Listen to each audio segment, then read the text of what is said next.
Welcome to Fleet Safety Geek Shorts, your go-to podcast for bite-sized safety tips and insights.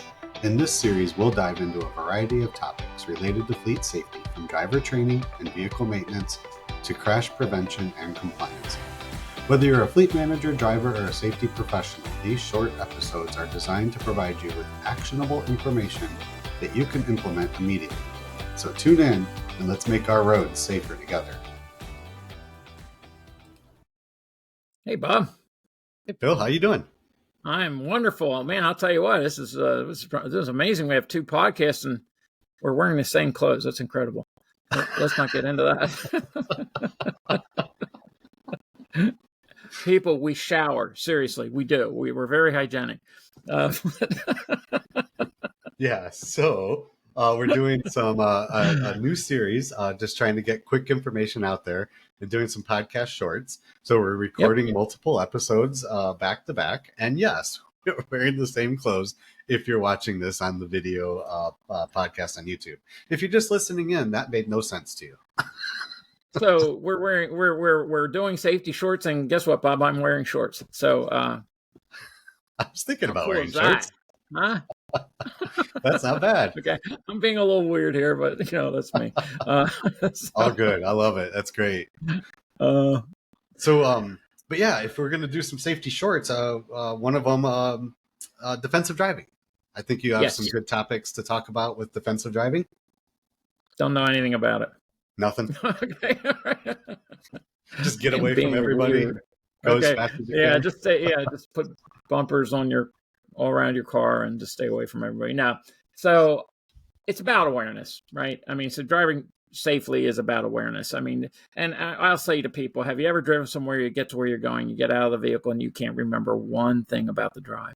And that's pretty scary. A lot of people can relate to that. Or you go through a traffic signal, you get to the other side and you think, was it green? Because you were just going along with the flow. So it's about awareness, scanning 360, having a safe space. So my dad drove tractor trailer, and he was an amazingly safe driver. Had multiple million-mile awards for safe driving. So he was a very good driver. So he taught me to drive. And I remember when I first started driving, he told me, you got to have your head on a swivel. It's amazing how smart your parents get the older you get, because when I got some formal driver training, it was about scanning 360. That's head on a swivel. And scanning 360 just doesn't involve like just looking ahead. It's looking behind. It's looking to the sides. So you're scanning out ahead, Bob. And I mean, I can get right into this stuff. I mean, if you just run with it. Wow, if you need me to shut up, say shut up, Phil. So scanning ahead just doesn't mean like directly in front of you. It means out to the horizon and directly in front of you.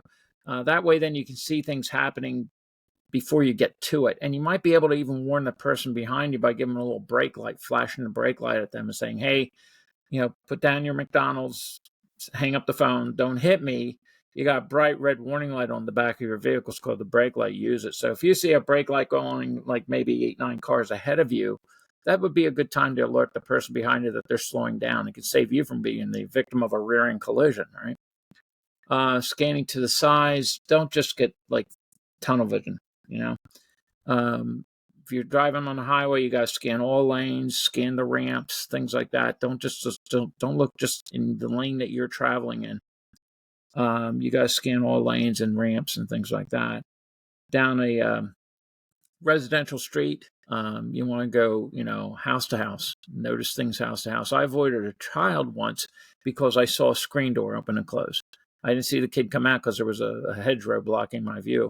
But I saw the screen door, and what popped in my head is kid. And I had the split second I needed to avoid that child because I'd seen that screen door, because I'd been noticing things house to house. I'm not saying you got to go down the road looking like this. Just use your peripheral vision and let it sink in too. Bob, I could be looking right at you. And if I'm not focused on what I'm doing, if my mind is elsewhere, I'm not even going to know that you're there. It's called distraction blindness. And this is a problem when driving.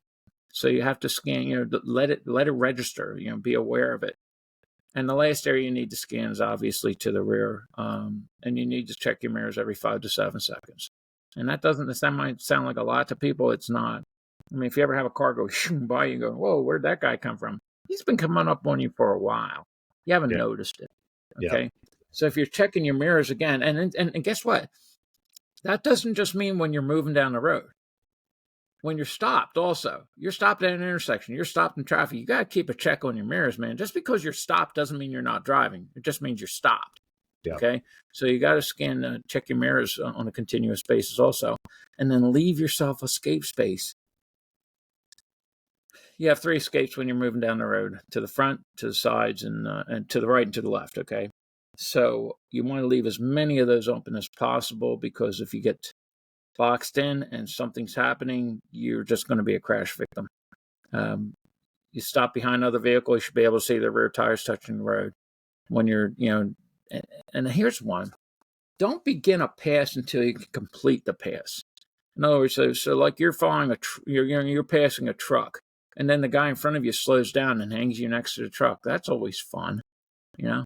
So you got to make sure that that person in front of you clears past that truck before you begin your pass, or you might get hung out there like that. So, again, just leaving as much escape room around you as possible, and maintain a safe following distance. It should be at least 3 to 4 seconds. That from the time the vehicle in front of you passes the mark, you shouldn't get to that until 3 or 4 seconds later. And if you can, you're too close. And that's on a dry road. You've got to bump that up with each worsening weather condition, rain or light snow. Ice, I'd say probably a 2-week following distance would be about right. You can't, there's no safe following distance on ice. If it's icy, park it. Yeah. Okay, I think I've rambled on enough here. No, those are all great tips, and obviously all these things should be done every day. When you're at a red light, that's when you pick up your phone and check your messages, right? Yeah, right. Again, knuckleheads. And how many times you see people doing that, Bob? Right? A lot. I mean, you can't pull up to an intersection and not see somebody on their dang phone. Yeah. Hey, listen, our cell phones are the crack cocaine of electronics. People can't put them down. They are addicted. They need to put them down. Sure. Yep. Yeah. I like what you say, that even though that you're stopped at a red light, you're still driving, and people need to remember that. That phone should never be out. Put it away. Turn it off if you can. If you're hooked up to Apple CarPlay or Android Auto, fine, do that. But that doesn't mean you pick it up when you're stopped at a red light.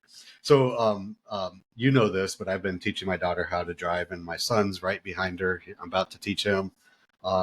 Scary to have my kids on the road who are both growing up in an age where they use their phone even more than we did when we first got them. And that's the first thing I do is the phone is turned off. It doesn't play into the car at all. But with my daughter, she does get tunnel vision. She does look out right in front of her. So I always say, what color is the car to your left, behind you to the left? What street sign did you just pass? And then I say, how far out are you looking? Are you looking right one car in front of you, or are you looking like 20 cars ahead? And if you if you look further ahead, your field of vision opens up and you can see so much more. And so all of that, everything you said is absolutely right. I probably teach this because I learned it from you. But this is all very extremely helpful things, and can save a life. So I love it. Yeah, the cool thing about all this is the safety stuff, Bob. It is shareable. Share this. Yes. Talk to your loved ones. Talk to the people that you work with. Talk to the people that you manage. I'll talk to them. The people who work in fleet and safety. Talk to the people, man. I mean, make sure, and it needs to be a continuous conversation. You can't say, well, I did this and now it's done. Yep. I check, that's done. No, it needs to be a continuous process. Driving is a skill that must be worked on every time you get behind the wheel. And Bob, I tell people all the time, I'm still learning. And I've been doing this for a long time. I've had a lot of training, a lot of experience. But I'll tell you, and I'm not bragging or complaining. I'm just saying because I'm old. So, but it's just it's a continuous process. It cannot be a one and done. Yep, exactly. It's a conversation. You don't just speak something and then everything's learned. You talk it all the time, and that helps develop that culture of safety. That develops the thing that if you're constantly always thinking about it, then it just becomes part of what you do in your everyday life. So Correct. do that behind the wheel. Always talk about it. My daughter just gets so upset. She's like, I'm getting better. I'm a better driver and all of this. And I'm like, I'm just hard on you because I care about you and I love you and I want you to Right. always be safe. And Exactly. You know, you're spot on with that. And it's not, listen, it can't be a punitive. There has to be punitive. If somebody does something wrong, there are consequences, right? But it always has to be, understand this. The reason I'm doing this, or the reason that you're doing anything with safety, is because you matter. that's right. You know, and Yeah. every driver that has to go through this, you know, and with a corporation or any loved one and everything, that you're hammering them with safety. My poor kids, when I taught them to drive, could you imagine? But it's because they matter. I love them. I don't want any harm to Yes. come to them. You know, Yep. so that's what it comes down to. You know, making sure that they're safe. I always say when you're a parent, that one of the best sounds is when you hear your kid pulling into the driveway. It's like, Yeah. okay, they're home. You know. Yeah. But you always hear me say it. I hate crashes. You know, they wreck. Don't just wreck an individual; they wreck families. You know. Yeah. So we have to do everything we can to keep people safe. Yep. Yeah. And share this message with your fleet drivers. Keep them safe. Make sure they go home in the same condition as when they left. And part of that is just being a defensive driver, learning these tips and doing the right thing. Most important thing your drivers do every day is they go home. That's right. Yep. Nothing else matters if that one doesn't happen. All right. Well, Phil, let's keep it within the 10. Let's change our shirts and record another one. Yeah. Hey, maybe we should, huh? Maybe we should put like winter clothes on, mix it up. Start talking about winter right now when we're recording this. It's pretty hot. Let's see what's saying on my computer here. Let's see what the temperature is here. It doesn't even say. I don't even know. Yeah. Anyway, it's hot. But, yeah, it's been hot here too. So, yeah. All right, Phil. Well, thank you so much. Great tips, great advice, and we'll talk soon. Everybody stay safe out there. All right, buddy. I'll talk to you. Thanks. All right. Yep. Bye.